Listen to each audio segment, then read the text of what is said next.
orders from the Chief of the Philippine National Police. So, Chief PNP, you give the order to have former President Duterte board the plane? Ma'am, I think that from the very beginning, the DOJ's advice was sought on every step of the way. Yes, And sir. we gave the clearance to serve the warrant Yes, sir. of arrest. I am asking them because they are on the ground. Sila ang nag-implement doon. Kaya, Chief PNP, you give the order to the CIDG? The order of to the CID is really to assist the PCTC when it comes to arrest po. So, sino nagbigay ng order kay General Torre na ipasakay sa aeroplano? It's always the guidance that ang ano po namin is really to assist ang PCTC po. Kaya nga, PCTC. Were you the one who ordered the boarding of President Duterte sa aeroplano? Yes, General Alcantara, please. Mr. Senator, Madam Chair, I've said from time to time that my mandate is to coordinate our law enforcement agencies to comply with the requirement of the Interpol. Correct. And, I believe you, sir. Coordination ka lang. Coordination ka lang. Pero sinabi ni General Marvel na ikaw daw nag-order sa kanya. That is the limit of my power. Yeah. But according to General Marvel, ikaw daw nag-order sa kanila na isakay sa aeroplano si Pangulong Duterte. And that is the limit also of my authority. That's my mandate. My mandate is to coordinate, disseminate. So, for the record, hindi ka nagbigay ng order kay General Marvel na isakay siya sa aeroplano? Hindi. For the record. For the record, I am not the authority to order the arrest, to order the boarding of the plane. Categorically, did you or did you not give the order to General Marvel? No. No. So, General Marvel, are you lying? Sir, I'm not lying, but I just want to have the executive privilege po regarding this matter. This operational matter. Nandito na tayo eh. Executive privilege ka dyan. Bakit naging executive privilege? Kanina, bigla? sinabi mo, PCTC ang nagbigay ng order. Ngayon, mag-executive privilege ka. Kung sino-sino na tinuro mo. That's why we didn't want to attend the last privilege. hearing because this is what we were expecting, ma'am. We didn't want to be bullied into a position. No, we're not bullying you, sir. Nobody's bullying. We're not I bullying think you, that sir. We're not bullying you, sir. you're trying to make people admit something that they will not admit. And No, executive we're privilege is a trying to valid derive excuse information. not to answer any Secretary question. President Remulla. Duterte is already at the Hague. Tapos na We're ang asking boxing. kung sino nagpadala doon sa kanya. Sino Yun ang nag-order? tanong We're natin. trying to understand every step of As the I said way. earlier, everything was cleared with the DOJ. We are not bullying you, sir. Ha? We want the truth. That's why if we So, try to make a person admit something that should not be admitted, it means that there is something more to it, which is the clearance given by the DOJ was probably the most important part of it, to serve the warrant of arrest and to surrender the person under the law. I'm sorry, Secretary Remulla. I recall that General Torre, nagbigay siya ng interview na sinabi niya, bigyan lang ako ng eroplano. Ako nang bahala dyan. Tama po ba? Yung nabasa ko, na sinabi niyo, ako nang bahala, basta bigyan ako ng eroplano. Nabasa po namin sa media, fake news po ba yun o hindi? Kasi kailangan nyo po talaga siyang ilipad sa dahil. General Torre. Please panoorin ninyo, nandyan, arrest him, bring him to the Hague, yun lang. Pakita lang. So paano po General binabasa Torre. inyo ni PNP Chief Marbil na how did he say that to you? Na no matter what, we need to fly the former president to the Hague and we need to implement the ICC arrest warrant? Arrest him and bring him to the Hague. Yun lang. Simple as that. Arrest him and bring him to the Hague. Sagot ko lang, sir, bigyan mo ko aeroplano. O di ayos. And then the rest, you planned everything. Matagal na yun eh. Ang plano na yan, matagal na yan. Hindi yan spur of the moment eh. Matagal na yan. And nagkataon lang na talagang yun, the opportunity arose. So Secretary Remulla, nagpa-interview na si General Torre. We're not bullying him. He voluntarily gave this interview. And like many of our countrymen, napanood namin. Sinabi niya na siya talaga. Paano ba yun? Sino nag-utos sa kanya? Ano nga yan, ma'am? Sabi ko nga, clear namin lahat yan. Kasi they were asking me the Sino po legalities. ninyo Even if I was clear? abroad, my advice was being sought. And I gave them the advice. That, So kayo number ang one, nagutos? serve the warrant of arrest. And number two, surrender him to the Hague. That's what the law provides. So, sir, you're the one giving the orders. Well, in some ways, because I gave them the legal basis for all the actions that happened. So, you're the one giving the orders. If I have to be the one, then if I am the one No, sir. that is referred to, I will admit it. Kasi that I gave the clearances to number one, serve the warrant of arrest as I saw it, as I deemed fit, and number two, to fly him to the Hague to be surrendered under Section 17 of Republic Act 9851. Iba And kasi, then that is, I caused this through my brother, Yes, who sir. is the Secretary of the Interior and Local Government. sir, giving orders is different from giving clearance. Klaruhin natin ito. Well, Ang tinatanong ko is, sinong nag-utos? Because PNP is a uniform organization. Hindi yan gagalaw kung wala mag-uutos. Ang tinatanong namin ng komite, sino nag-uutos? Ikaw sabi mo, you're the one giving the clearance. Ngayon, ina-admit mo na parang sinasabi mo na kung gano'n man lang, ako na nagbibigay ng orders. So, nalalabuan ako doon. Kasi sabi mo, nagki-clearance, nagbibigay ka ng clearance sa kanila. Sa kanilang ginagawa, kasi every step of the way. it's a crisis management time eh. Kailangan maklear lahat. Dapat malinaw mag-isip yung mga taong kasama sa nasabihan usapan. mo na ahead of time. Na-clear na lahat yan. Tinatanong nila sa akin kung ano nga. Ang sinabi ko talaga dyan, number one, you can serve the warrant. And number two, Hague. Surrender him to the Hague under the law. So- That is what the law provides. So, ang ibig sabihin, nalaman na ninyo na may warrant bago pa umabot yung March 11, 3 a.m. na sinasabi. Hindi po. Nalaman may clearance na unang-una, before sasabihin ko March sa inyo, 11. nalaman ko po na merong problema nung March 9, ako po yung nasa airport at sinasabi sa akin, mukhang may mga chismis na merong warrant. So, balik tayo sa Pero chismis. chismis mo yun. Kung alam ko kung totoo yun, hindi na po ako lumipad. I would have stayed here. Pero I had to fly because I had a commitment So, nautusan ninyo ng March with the 9. UNODC. So, nautusan ninyo ng March 9 si PNP Chief Hindi ho. Marbil? Nung dumating po yung warrant, yung diffusion order, pinadala po sa akin yan. Siyempre, ang technology naman, nasa Vienna po ako, kahit iba yung oras. Nung nakita ko po yung diffusion order, sabi ko, that's valid. You can serve it. Tsaka may warrant na kasama kasi yun eh. May warrant po kasama na pinadala sa akin eh. Sabi ko, it's a valid warrant. Akala ko yung diffusion hindi warrant. Bakit Hindi ba, bumalik may na kasama naman ho tayo sa warrant yun. unang usapin? It had an accompanying warrant which was given to me. And that warrant which was the one that was served to the former president. Balikan muna natin ang CIDG. Kasi sinabi nga dito sa interview na pinanood natin na alam na ninyo na meron kayong papel sa pag-aaresto. Masasabi ba ninyo na well-planned itong arrest? Kasi it was planned weeks in advance. May nakita tayo dito na naabutan na ninyo, matagal ng plano yan. Pwede ba nating paliwanag itong statement po ninyo, anticipation? Kasi yan ang actually pagdating ko, may plano na. Anticipation ng warrant. Sabi ninyo pagdating nyo. So dumating kayo mga bandang September, meron na yan. Ma'am, maraming salamat talaga sa tanong na yan. For me to clarify that statement na natitwist na sa social media. That interview is made from the context of the chief of the CIDG.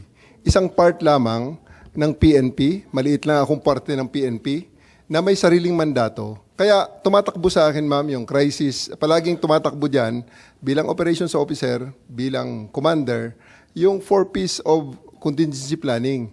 Predict, prevent, prepare, perform. Palaging may plano. Dahil nagbabasa ako ng dyaryo, ito, may possibility na lalabas ang mga to. So, naghahanda ako na pag inutusan ako ng Chief PNP, hindi ako magsimula sa zero. So, it's not about anything, about sinister or anything, but it's just part of my job to plan for it. So, Ano ang mga dapat pag may lumabas sa may mga wanted person, in-anticipate natin lalabas ang So warrant? hindi pa dumarating yung diffusion notice noong March 11, may plano ka na. Hindi ko po dinidinayan, ma'am. Part ng aking trabaho ang mag-prepare ng contingencies. Tama, para pag hindi naman nautusan kita ako, naka-ready binibintang. po yan, ma'am.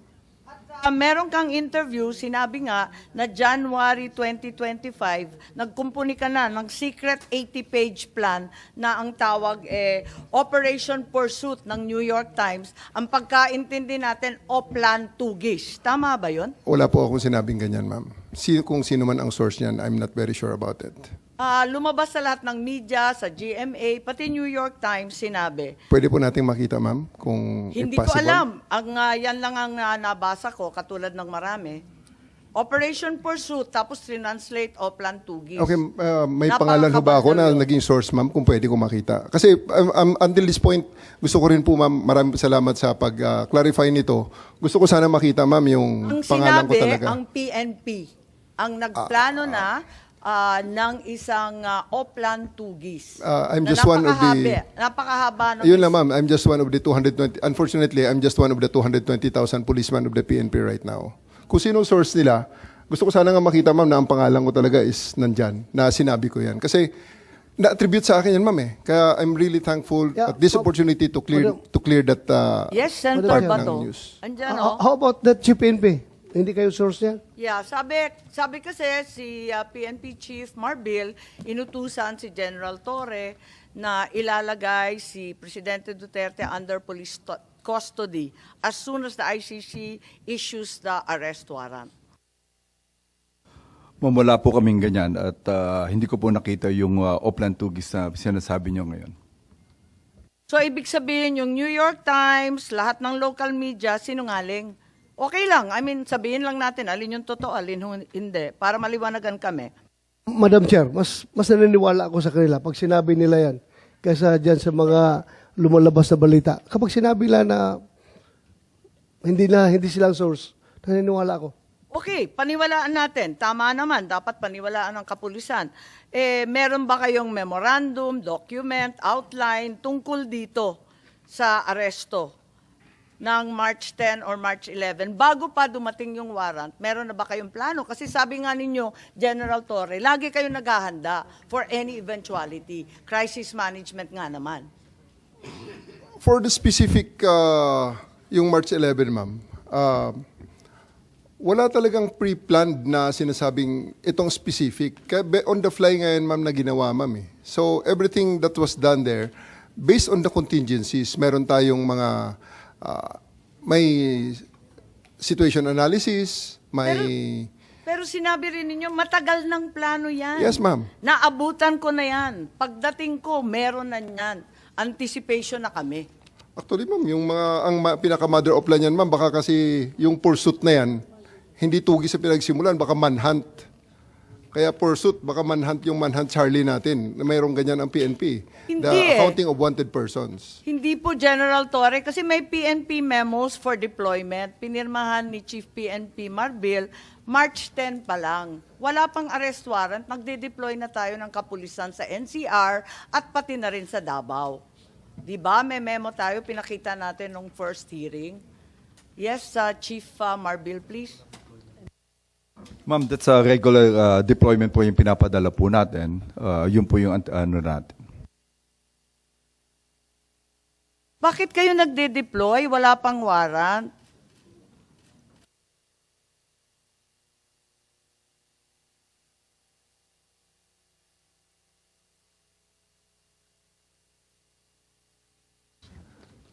That's already part of the contingencies. Kasi hindi naman natin madi-deny na napaka-high profile ni PRRD. Ito na nga, may preparation na may probability na lalabas itong order na to. On my part, lalabas ang Pero order na to. Pero sabi, nung unang hearing ni Secretary John Vic, na chismis lang naman, magde-deploy ka sa chismis lamang? There's really no harm in erring on the side of caution, ma'am. Palaging ganyan. Prevent after the prediction. We prevent whatever. Kaya palaging predict yan ang scanning the operational environment, threat assessments, So wala preparation, talagang IPB. plano. Pero sinabi mo, matagal ng plano yan. Alin ba talaga? The contingencies are there, ma'am. Hindi na sinasabing wala talaga kaming alam at wala kaming pinaghahandaan. May contingencies tayo, ma'am. So it's always there. So you're part of the saying that PNP. it was just general contingency planning, Yes, ma'am. no specific incident was anticipated? Although, sinabi rin ninyo, anticipation ko na yan. Pagdating nung mga... Anticipation ng warrant ng ICC. That's very specific po. Ma'am- Hindi siya generic contingency planning. Opo. Part na ho ng aking trabaho na, ma'am, yan, nakita ko na, sabi ko, naku, paano pag nautusan ako bigla, lumabas ang warrant at i-implement ito. Nasa Hong Kong ang ating subject. So, that's all part of the anticipation already and the So in contingency fact, there was planning. a plan. Ma'am? So in fact, there was a plan. There was a- Kasi nag-anticipate na kayo na In-adjust na magkakaroon lang- ng warrant. Ina-adjust natin ang contingencies, ma'am. Ina-adjust ko ang contingencies so that pagdating ng specific na order Kayo sa lang ang akin, nagplano mag-isa sa buong PNP? I'm the head of the CIDG, ma'am. I have, Pero kayo lang ang nagplano I have ng 2,000 operation. people. I have 2,000 people under me. Sir. I understand, General. And we respect the CIDG for its outstanding track record. Kaya lang, tinatanong ko lang, kasi sinabi ninyo na iba-ibang grupo ang nagkumpune ng task force o kung ano man ang tawag doon, na iba-ibang bahagi ng PNP, hindi lang naman CIDG, kasi ayaw ninyong tawagin ng CIDG operation. Sino-sino pa ang kasama sa planning dito sa anticipation ng ICC warrant? Thank you very much for the praises to the CIDG, ma'am, first and foremost. Ako rin, ma'am, ang naglabas ng mga request na ito po ang mga components na kailangan, ang mga makakailangan ko at Sino-sino ma-engage po? just in case na ito ay it will come down. So if you have seen, meron doon mga Special Action Force, kasi nga, ni-request ko ang mga yon. I requested them through the Chief PNP. Sir, I need Special Action Force. I also need the NCRPO to stand by on alert na ang kanilang mga civil disturbance management ay mag-ready rin just in case na magkaroon ng mga rally, magkaroon ng mga mass movements, ready rin kami So kahit papano, hindi totoo na walang plano kasi may anticipation ka na eh. At Definitely, saka ma'am. nananawagan ka na sa Definitely. iba't ibang tropa. Definitely, we are denying that plan from the context of being sinister and really plotting against the former president. It's not like that. We are just making sure that the PNP will be up to its mandate of protecting the peace and order and the well-being of the citizens, even though this an event as controversial as this goes down. So Chief Marbil, tama ba inauthorize ninyo na tawagan yung iba't ibang pangkat ng PNP si General Torre? Siya nang namahala ng lahat. Ma'am, ako po ang in charge po ng Philippine National Police. I just ordered General Torre to prepare. Yun po yung contingency natin. Kasi we heard from the news coming from the former president that there will be an ICC. Pero iba-iba na yung mga grupo na tinatawagan niya, hindi na si IGG lang. That's ma'am, dun sa atin sa ano natin, meron po yung power ng CIDG that's really to help from other units po. Okay naman po sa Philippine National Police po yan. Okay, eto naman tayo sa mga nangyari doon sa Villamor na, no, sa 250th. Ano na ang nangyari doon? Gusto lang natin malaman at itatanong kung anong nangyari dahil nandito na tayo, no? Umabot na tayo sa Villamor. Was there a time na may binantaan ka o tinakot o pinagsabihan kung sino man doon? At the end of the day, ma'am, everything that happened in the 250th wing is for the purpose of bringing the former president to the plane peacefully. So, nandun yung continuum on the application of forces. So, nandun yung pakiusap muna na ginawa namin simula pa nang siya ay ma-take into custody up to nang isasakay na siya. So, continuum forces, pakiusap and everything, and kailangan there's always a time to tell them that... Parang hindi na pakiusap ang nangyari. Yes, ma'am. Kasi inaresto na ninyo si Attorney Medialdeo, sabi ninyo, obstruction of justice, tama? force continuum, ma'am, At na hindi sinabi na nila sa ninyo pakiusap. doon sa last hearing natin, under oath, sinabi naman ninyo na talagang hinandcuff ninyo at binasahan na ninyo ng Miranda. Because Tama? on the force continuum, ma'am, pataas ang application of force.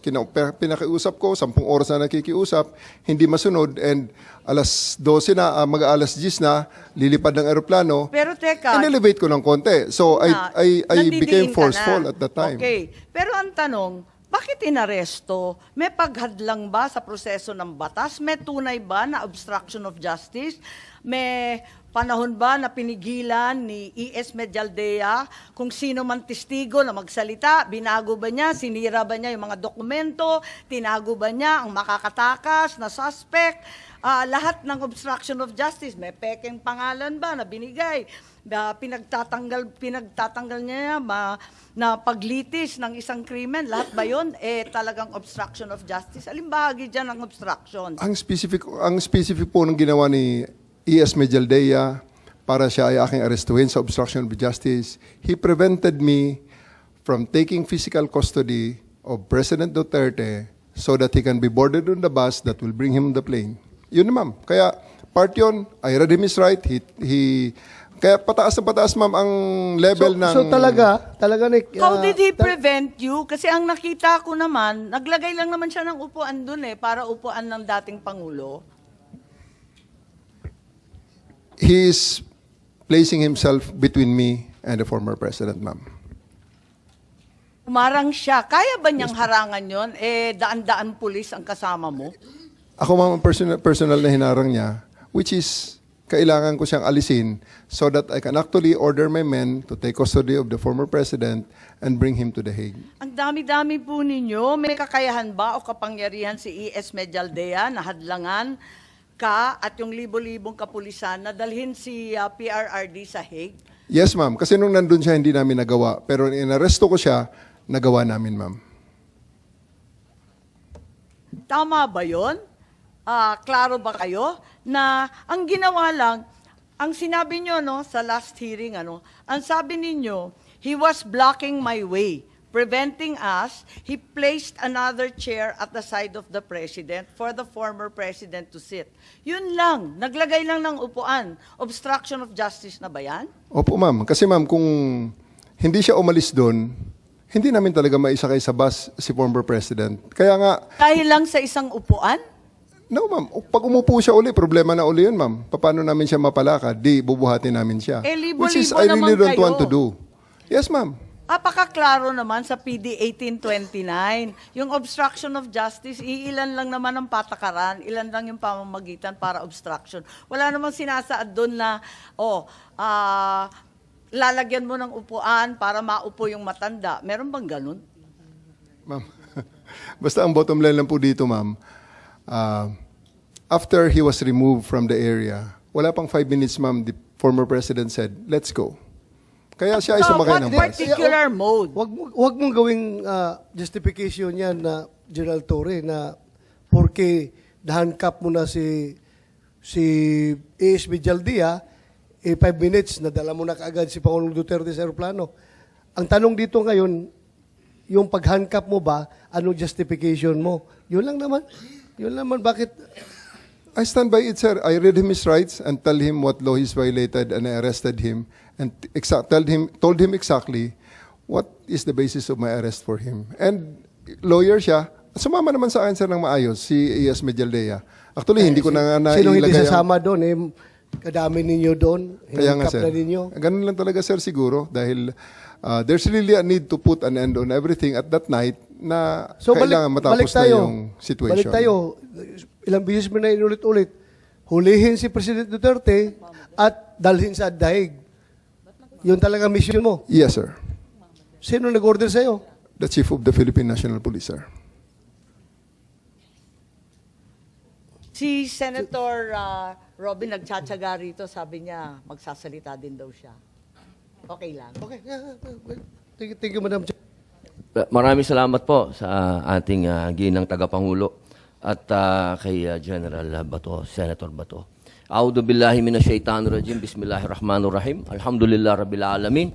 Bismillahi wassalatu wassalamu ala Rasulillahi. Assalamualaikum warahmatullahi wabarakatuh. Magandang hapon po sa inyong lahat. Pasensya na po, ako po kasi may press con. Kailangan po akong makaalis kaagad. Gusto ko lamang pong iparating sa lahat na wala na po dito si Pangulong Rodrigo Roa Duterte. Ito pong mga pinag-uusapan natin, ito po ay pagsuporta lang namin kay Senator Amy. Pero alam niyo po, sa ating mga magigiting na panauhin dito, napaka-ironic lamang po na alam naman po natin lahat, batid natin lahat, nadadalawang pangulo lang po ang lumaban sa komunista. Una, si Ferdinand Marcos Sr. Ano po ang nangyari? Inalis natin sa bansa. Ang sumunod na lumaban po sa komunista ay si Pangulong Rodrigo Roa Duterte. Ang tanong ko lamang po sa PNP, hindi ko po kayo hinuhusgahan. Hindi po ba nyo tinanong man lang sa mga nag-uutos po sa inyo kung bakit natin dadalhin sa The Hague ang ating dating Pangulo na alam naman po natin na buhay ang Communist Party sa Netherlands. Alam naman po natin na hinihingi natin dati na i-transport dito si Joma Sison, dalhin dito sa Pilipinas. Pero nagkabaliktad po, ang tinransport natin ay yung dating Pangulo natin na lumaban sa komunista. Ito lamang po, tanong ko, bilang ako po'y dating rebelde. Hindi ko naman po yan pinagkakaila. Hindi ko po maintindihan kung bakit tayo po ay nag-submit dito sa mga tiga-Netherlands. Alam naman po natin, kahit po itanong ninyo, ako po ay palagi dyan sa Utrecht. Kasama po si Joma. Hindi ko po yan dinideny. Pero nakakagulat lamang po na dinala natin doon ang dating Pangulo.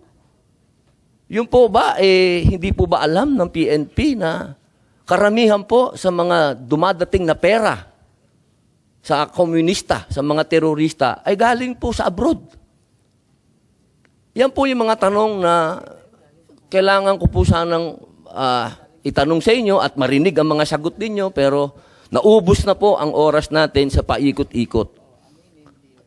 Ako po ay gusto ko pong iparating sa inyo ang kalungkutang napakalalim.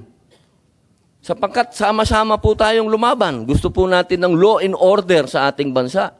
Pero pagdating po sa kaduluduluhan, alam niyo po, General Torre, congratulations, nakadalawang medalya na po kayo. Pero alam niyo po, sir, nalulungkot po ako dahil yung katapangan po ninyo, sir, medyo nakalulungkot po. Bakit? Napakatanda na po ni former President, sir. Ako naman po, tagahanga ninyo sa pagkamatapang ninyo, sir, pero napakatanda na po ni former President. At alam naman po natin, sir, na lumaban yan sa komunista. Alam niyo yan, sir. Sana naging konting, ano lang po tayo ba?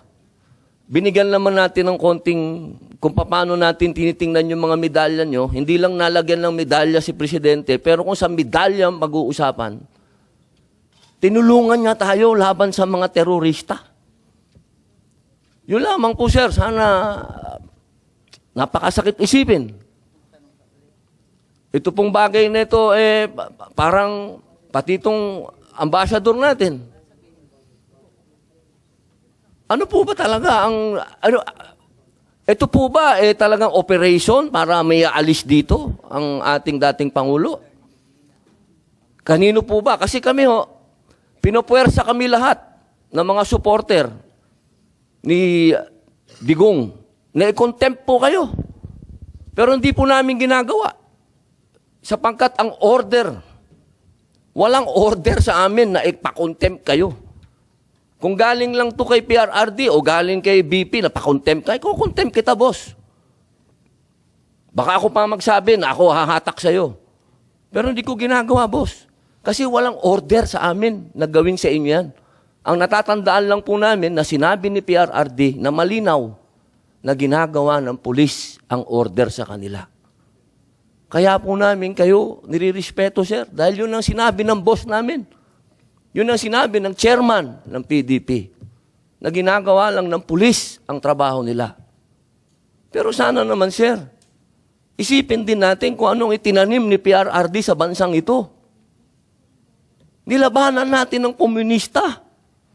Talaga bang yan ba talaga ang kapalaran ng mga presidenteng lumalaban sa komunista? Isang in-exile, isang sinurrender? Ano ba po talaga itong bansa natin? Tayo po ba'y demokratiko talaga? Tayo po ba'y under control ng komunista? Yun lamang po. Maraming salamat po sa inyong lahat. Magandang hapon. Salamat po. Maraming salamat, Senator Robin Hood Padilla. At mabalik tayo dito sa obstruction of justice na hindi namin maintindihan. Pagkat yung paglalagay nga ng upuan, parang hindi naman yun sapat para sa Section 1 ng PD 1829. Ang liwaliwanag, nakalista ron kung paano. So, parang wala namang basehan para arestuhin si E.S. Medialdea. It's just blocking you. Sabi mo, palibasa malaking tao, naglagay ng upuan. Ganun ba yun?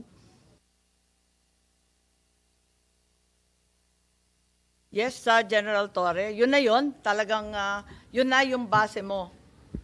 Ma'am, he has been doing that for the past 10 hours, preventing us from physically taking custody of the president, of the former president. So, Physically? Kasi nakita Yes, ma'am. naman namin tsaka lang tumayo tapos kumuha ng upuan. So, did you actually arrest E.S. Medialdea in order to threaten or coerce PRRD to get on the plane? I Nanakot threatened, po kayo or baka naman kayo ang nananakot, hindi naman si the word E.S. threatened may not be Medialdea. appropriate at this time, ma'am. I just arrested E.S. Medialdea based on the facts that I see at that time, which is obstruction of justice.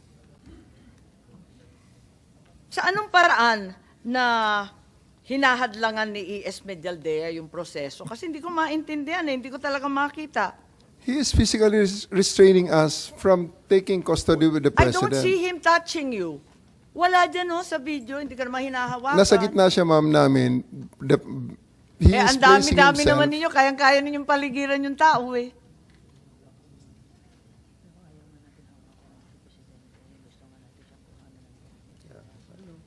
So palagay ko, paikot-ikot tayo dito sa istorya kung hindi naniniwala na may obstruction of justice.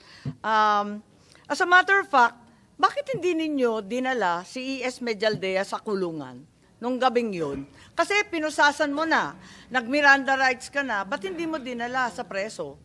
I have the option to file the case which way I deem appropriate at that time, ma'am. At ang nakita ko, dahil siya ay sumama sa former president sa aeroplano, I would just file the case later at the time.